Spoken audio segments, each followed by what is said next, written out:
പശ്ചിമേഷ്യ കലുഷിതമായി തന്നെ തുടരുകയാണ്. തുടർച്ചയായ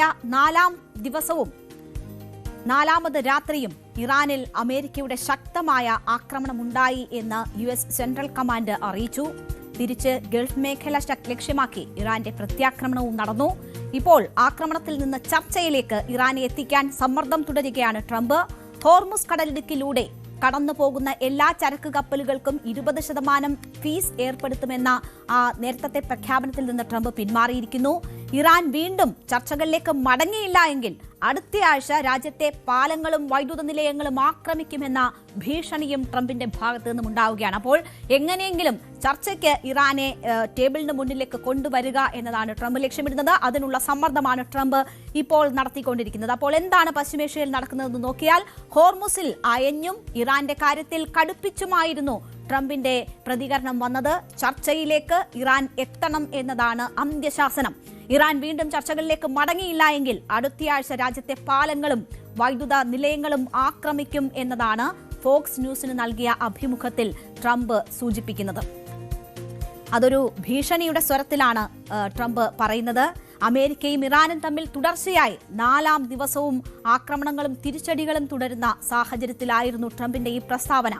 അടുത്തയാഴ്ച ഇറാന് കാര്യങ്ങൾ വളരെ മോശമാകുമെന്ന് ട്രംപ് പറയുന്നു.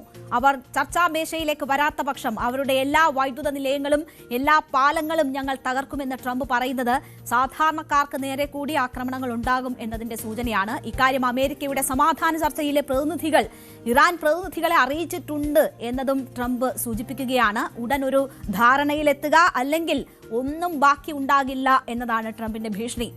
ഏപ്രിലിലും ട്രംപ് ഇറാനിലെ പാലങ്ങൾ, വൈദ്യുത നിലയങ്ങൾ തുടങ്ങിയ സാധാരണ ജനങ്ങൾക്ക് ആവശ്യമായ അടിസ്ഥാന സൗകര്യങ്ങൾ ആക്രമിക്കുമെന്ന് ഭീഷണിപ്പെടുത്തിയിരുന്നു. അന്താരാഷ്ട്ര നിയമപ്രകാരം നമുക്കറിയാം, സാധാരണ ജനങ്ങളെയോ സാധാരണ ജനങ്ങളുടെ സൗകര്യങ്ങളുടെയോ അതായത് അടിസ്ഥാന സൗകര്യങ്ങളെയോ മനഃപൂർവ്വം ആക്രമിക്കുന്നത് യുദ്ധ കുറ്റകൃത്യമായിട്ടാണ് കണക്കാക്കുക. അപ്പോൾ 1949 ജനീവ കൺവെൻഷൻ പ്രകാരം സാധാരണ ജനങ്ങളുടെ ജീവിതത്തിന് അനിവാര്യമായ സൗകര്യങ്ങൾ ആക്രമിക്കുന്നത് നിരോധിച്ചിട്ടുണ്ട് യുദ്ധസമയത്ത് പോലും. അപ്പോൾ അങ്ങനെയൊക്കെയുള്ള ഒരു സാഹചര്യത്തിലും പരസ്യമായി ട്രംപ് വെല്ലുവിളി ഉയർത്തുന്നതാണ് നമ്മൾ കാണുന്നത്. ഇതാദ്യമല്ല ഈ പശ്ചിമേഷ്യൻ യുദ്ധ സമയത്ത് ട്രംപ് ഇത്തരമൊരു ഭീഷണി മുഴക്കുന്നത്. ഏപ്രിൽ മാസത്തിലും ട്രംപ് ഇതേ ഭീഷണി മുഴക്കിയിട്ടുണ്ട്. അപ്പോൾ ചർച്ചയിലേക്ക് ഇറാനെ കൊണ്ടുവരാനുള്ള ഒരു വലിയ സമ്മർദ്ദം എന്ന നിലയിലാണ് ട്രംപ് ഇപ്പോൾ ഈ ഭീഷണി ഉയർത്തുന്നത്. ഹോർമുസ് കടലിടുക്കിലൂടെയുള്ള ഇറാനിയൻ കപ്പലുകളുടെ സഞ്ചാരത്തിന് പൂർണ്ണ ഉപരോധം ഏർപ്പെടുത്തുമെന്നായിരുന്നു അമേരിക്കൻ പ്രസിഡന്റ് ഡൊണാൾഡ് ട്രംപ് പറഞ്ഞിരുന്നത്. ഇറാനിയൻ തുറമുഖങ്ങളിലേക്കോ അവിടെ നിന്നോ ഉള്ള കപ്പലുകൾക്കും ഇറാനിയൻ ചരക്കുകൾ വഹിക്കുന്ന കപ്പലുകൾക്കും ഈ വിലക്ക് ബാധകമായിരിക്കുമെന്ന് ട്രംപ് ആവർത്തിക്കുകയാണ്. ഇറാൻ ഒഴികെയുള്ള രാജ്യങ്ങൾക്കുള്ള കപ്പൽ ഗതാഗതത്തിനായി ഹോർമുസ് പാത തുറന്നു നൽകുമെന്നും അമേരിക്കൻ പ്രസിഡന്റ് തന്റെ സമൂഹ മാധ്യമ പ്ലാറ്റ്ഫോമായ ട്രൂത്ത് സോഷ്യലിൽ വ്യക്തമാക്കി. ഇവിടെ ഹോർമുസുമായി ബന്ധപ്പെട്ട് ഇറാനെതിരായ നടപടി കടുപ്പിക്കും എന്നതിന്റെ സൂചനയാണ് ട്രംപ് നൽകുന്നത്. അതേസമയം തന്നെ ഹോർമുസ് കടലിടുക്കിലൂടെ കടന്നു പോകുന്ന ചരക്കുകൾക്ക് ടോൾ ഈടാക്കാനുള്ള തീരുമാനം അമേരിക്ക പിൻവലിക്കുകയും ചെയ്തിരിക്കുകയാണ്. സംഘർഷം രൂക്ഷമായ സാഹചര്യത്തിൽ ഹോർമുസ് കടലിടുക്കിന്റെ സുരക്ഷ അമേരിക്ക ഏറ്റെടുക്കുമെന്നും പകരമായി അതുവഴി കടന്നു പോകുന്ന ചരക്ക് കപ്പലുകളിൽ നിന്ന് 20% ടോൾ ഈടാക്കുമെന്നുമായിരുന്നു ട്രംപ് നേരത്തെ പ്രഖ്യാപിച്ചത്. ഗൾഫ് രാജ്യങ്ങളിലെ നേതാക്കളുമായി നടത്തിയ ചർച്ചയെ തുടർന്നാണ് ഇപ്പോൾ ട്രംപിന്റെ പിന്മാറ്റം. ഒരു പക്ഷേ അത് ഗൾഫ് നേതാക്കളുടെ സമ്മർദ്ദം അല്ലെങ്കിൽ ഗൾഫ് രാഷ്ട്രങ്ങളുടെ സമ്മർദ്ദം കൊണ്ട് ട്രംപ് പിന്മാറുന്നു എന്ന് തന്നെ നമുക്ക് കാണാം. ഗൾഫ് നേതാക്കളുമായി നടത്തിയ ഫലപ്രദമായ ചർച്ചകളുടെ അടിസ്ഥാനത്തിൽ അമേരിക്കയുടെ 20% റീഇംബേഴ്സ്മെന്റ് ഫീസിന് പകരം വിവിധ ഗൾഫ് രാജ്യങ്ങൾ അമേരിക്കയിൽ വ്യാപാര നിക്ഷേപ കരാറുകൾ കൊണ്ടുവരാൻ തീരുമാനിച്ചു എന്നതാണ് ട്രംപ് ഇപ്പോൾ അവകാശപ്പെടുന്നത്. അതുകൊണ്ട് 20% ടോൾ എന്നതിൽ നിന്ന് പിന്മാറുന്നു എന്നതാണ് ട്രംപ് സൂചിപ്പിക്കുന്നത്. നിക്ഷേപങ്ങൾ വളരെ വലുതായിരിക്കും എന്ന ഒരു പ്രതീക്ഷ കൂടി ട്രംപ് നൽകുന്നുണ്ട്. ഇത് ഗൾഫ് രാജ്യങ്ങൾക്കും അസാധാരണമായ വിധം നല്ലത് സംഭവിപ്പിക്കും അല്ലെങ്കിൽ നല്ലത് വരുത്തുമെന്നാണ് ട്രംപ് പറയുന്നത്. ഇറാന്റെ ക്രൂരവും അക്രമാസക്തവുമായ ഭരണകൂടം രാജ്യത്തെ പൂർണ്ണ നാശത്തിലേക്കാണ് ഇപ്പോൾ നയിച്ചുകൊണ്ടിരിക്കുന്നതെന്ന് ട്രംപ് കുറ്റപ്പെടുത്തുന്നു. ഇറാൻ ഇനി ഒരിക്കലും ഒരു ആണവായുധവും കൈവശം വെക്കില്ല എന്നും ട്രംപ് ആവർത്തിച്ച് പറയുകയാണ്. അപ്പോൾ ആ നിലപാടിലൊന്നും ഒരു മാറ്റവുമില്ല എന്നതിന്റെ സൂചനകളാണ് ട്രംപ് നൽകുന്നത്. ഒപ്പം ചർച്ചയ്ക്ക് തയ്യാറാകാൻ ഇറാന് അന്ത്യശാസനം നൽകുകയാണ് ട്രംപ് ചെയ്തിരിക്കുന്നത്. അമേരിക്കൻ സെൻട്രൽ കമാൻഡ് ഹോർമുസ് കടലിടുക്കിന് സമീപമുള്ള നിരവധി ഇറാനിയൻ സൈനിക ലക്ഷ്യങ്ങൾ ആക്രമിച്ചതായി വ്യക്തമാക്കിയിരുന്നു. വ്യാപാര കപ്പലുകൾക്കും സാധാരണ നാവികർക്കുമുള്ള ഇറാന്റെ ഭീഷണി കുറയ്ക്കുക എന്നതാണ് ലക്ഷ്യമെന്നാണ് സെൻട്രൽ കമാൻഡ് വ്യക്തമാക്കുന്നത്. തെക്ക് കിഴക്കൻ ഇറാനിലെ ബംപൂർ നഗരത്തിലുള്ള സൈനിക താവളത്തിൽ നടന്ന ആക്രമണത്തിൽ കുറഞ്ഞത് 7 ഇറാനിയൻ സൈനികർ കൊല്ലപ്പെട്ടതായി ഇറാന്റെ സൈന്യം സ്ഥിരീകരിക്കുക കൂടി ചെയ്തിട്ടുണ്ട്. മാത്രവുമല്ല, ഇറാനിലെ ഹോർമുസ്ഗാൻ പ്രവിശ്യയിൽ അമേരിക്ക നടത്തിയ ആക്രമണത്തിൽ ഒരേ കുടുംബത്തിലെ 3 പേർ കൊല്ലപ്പെട്ടതായും ഇറാൻ ഔദ്യോഗികമായി സ്ഥിരീകരിക്കുന്നുണ്ട്. അപ്പോൾ അവിടെ മനുഷ്യരുടെ മരണം ഉൾപ്പെടെ സംഭവിക്കുന്നുണ്ട്. വലിയ രീതിയിലുള്ള ആക്രമണമാണ് കഴിഞ്ഞ 4 ദിവസമായി അമേരിക്ക നടത്തിക്കൊണ്ടിരിക്കുന്നത് ഇറാനിൽ. എന്നാൽ ഇറാൻ വെറുതെ ഇരിക്കുന്നില്ല. കഴിഞ്ഞ ദിവസങ്ങളിൽ നമ്മൾ കണ്ടതുപോലെ തന്നെ ഇറാന്റെ ഭാഗത്തു നിന്ന് ശക്തമായ തിരിച്ചടിയുണ്ട്. അമേരിക്കൻ ആക്രമണങ്ങൾക്ക് തിരിച്ചടിയായി ജോർദാൻ, കുവൈറ്റ്, ബഹ്റൈൻ എന്നിവിടങ്ങളിൽ അമേരിക്കൻ ലക്ഷ്യങ്ങൾക്കെതിരെ മിസൈലുകളും ഡ്രോണുകളും പ്രയോഗിച്ചതായി ഇറാൻ വ്യക്തമാക്കിയിട്ടുണ്ട്. സർക്കാർ നിയന്ത്രിത IRIB ടെലിവിഷനാണ് ഇക്കാര്യങ്ങൾ റിപ്പോർട്ട് ചെയ്തത്. ഇറാന്റെ ഡ്രോണുകളെ പ്രതിരോധ സംവിധാനങ്ങൾ ഉപയോഗിച്ച് തടയുന്നുവെന്ന് കുവൈറ്റ് അറിയിച്ചു. ബഹ്റൈനിൽ വ്യോമാക്രമണ മുന്നറിയിപ്പ് സൈറണുകൾ മുഴങ്ങി. ഇതൊക്കെയും ഇറാൻ നടത്തുന്ന ആക്രമണം, അത് അവർ അവകാശപ്പെടുന്നത് പോലെ അത്തരം ആക്രമണങ്ങൾ നടക്കുന്നു എന്നതിന്റെ സൂചനകളാണ്. 2 ദേശീയ എണ്ണക്കപ്പലുകൾ ഇറാനിയൻ ക്രൂയിസ് മിസൈലുകൾ ആക്രമിച്ചതായും 1 ഇന്ത്യൻ നാവികൻ കൊല്ലപ്പെട്ടതായും 8 പേർക്ക് പരിക്കേറ്റതായും UAE അറിയിച്ചിരുന്നു. ഇതിൽ 4 പേരുടെ നില ഗുരുതരമാണെന്നും വ്യക്തമാക്കി. ഇറാൻ 7 വ്യാപാര കപ്പലുകളെ മനഃപൂർവ്വം ആക്രമിച്ചതായും അതിൽ നിരവധി സാധാരണ നാവികർ കൊല്ലപ്പെടുകയോ കാണാതാവുകയോ പരിക്കേൽക്കുകയോ ചെയ്തതായും സെൻട്രകോമും അറിയിച്ചിട്ടുണ്ട്. എന്നാൽ മുന്നറിയിപ്പുകൾ അവഗണിക്കുകയും നാവിഗേഷൻ സംവിധാനങ്ങൾ ഓഫ് ചെയ്യുകയും മൈനുകൾ സ്ഥാപിച്ച വഴിയിലൂടെ സഞ്ചരിക്കാൻ ശ്രമിക്കുകയും ചെയ്തതിനാലാണ് ടാങ്കറുകളെ ആക്രമിച്ചത് എന്നതാണ് ഇറാൻ പറയുന്നത്, അവകാശപ്പെടുന്നത്. ഒപ്പം തന്നെ ട്രംപിന്റെ രൂക്ഷമായ ഭാഷയ്ക്ക് ഇറാന്റെ പ്രതികരണം കൂടി വരുന്നുണ്ട്. ഹോർമുസ് കടലിടുക്കിന്റെ നിയന്ത്രണം ഇറാൻ തുടരുമെന്ന് വ്യക്തമാക്കുകയാണ്. അതിൽ ഒരു മാറ്റവും ഉണ്ടാവില്ല എന്നതിന്റെ സൂചനയാണ് ഇറാൻ നൽകുന്നത്. അമേരിക്കയുടെ പുതിയ ഉപരോധവും സൈനിക നടപടികളും മുമ്പുണ്ടായിരുന്ന വെടിനിർത്തൽ ധാരണയെ തകർത്തു എന്നതാണ് ഇറാന്റെ ഉപവിദേശകാര്യ മന്ത്രി കസേം ഖരീബാബാദി പറഞ്ഞത്.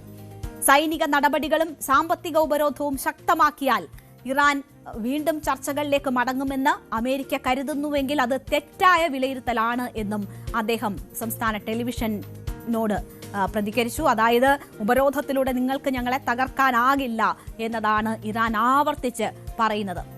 ഇന്ത്യയെയും ബാധിച്ചിട്ടുണ്ട് ഇപ്പോൾ നടക്കുന്ന ഇപ്പോഴത്തെ അവിടെ തുടരുന്ന ആക്രമണങ്ങൾ വലിയ രീതിയിൽ തന്നെ ബാധിച്ചിട്ടുണ്ട്. കഴിഞ്ഞ 4 മാസത്തിലധികമായി തുടരുന്ന ഈ യുദ്ധം, പശ്ചിമേഷ്യൻ സംഘർഷത്തിൽ ഇതുവരെ 13 ഇന്ത്യക്കാരാണ് കൊല്ലപ്പെട്ടിരിക്കുന്നത്. 3 പേരെ കാണാതാവുകയും ചെയ്തിട്ടുണ്ട്.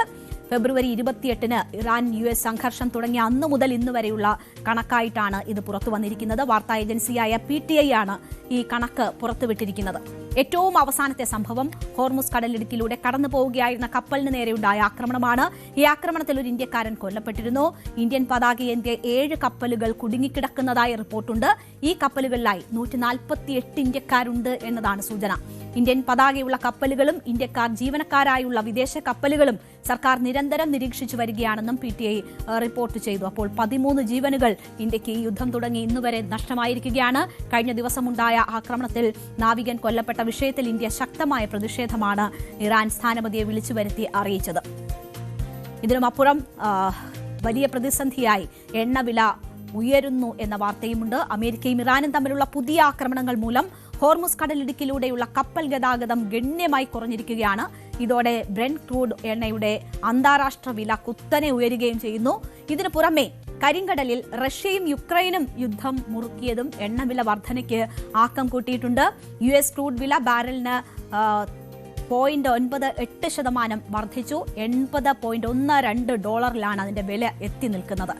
ബ്രെന്റ് വില 1.17% ഉയർന്ന് $85.72 എത്തി. ഏതാണ്ട് 70 താഴേക്ക് പോയിരുന്ന എണ്ണവിലയാണ് ഇപ്പോൾ 85 മുകളിലേക്കൊക്കെ എത്തുന്നത്. ഇന്ന് ഒരു ഘട്ടത്തിൽ ബ്രെന്റ് വില $87.17 എത്തിയിരുന്നു.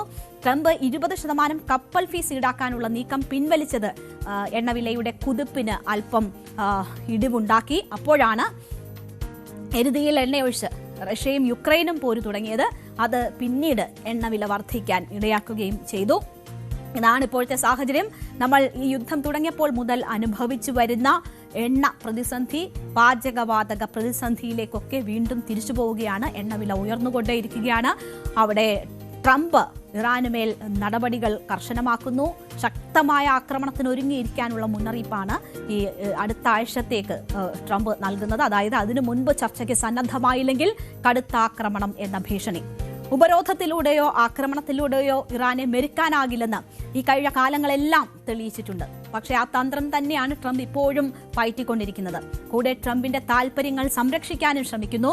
ഹോർമുസിൽ ടോൾ പ്രഖ്യാപിക്കുകയും പിന്നീട് ഗൾഫ് രാഷ്ട്രങ്ങളുടെ സമ്മർദ്ദത്തിൽ അത് പിൻവലിക്കുകയും ചെയ്തു എന്ന് ട്രംപ് പറയുന്നുണ്ട്. അതിന് പകരമായി ഗൾഫ് രാജ്യങ്ങളുമായി വമ്പിച്ച വ്യാപാര നിക്ഷേപ കരാറുകൾ നടപ്പാക്കും എന്നാണ് ട്രംപ് പറയുന്നത്.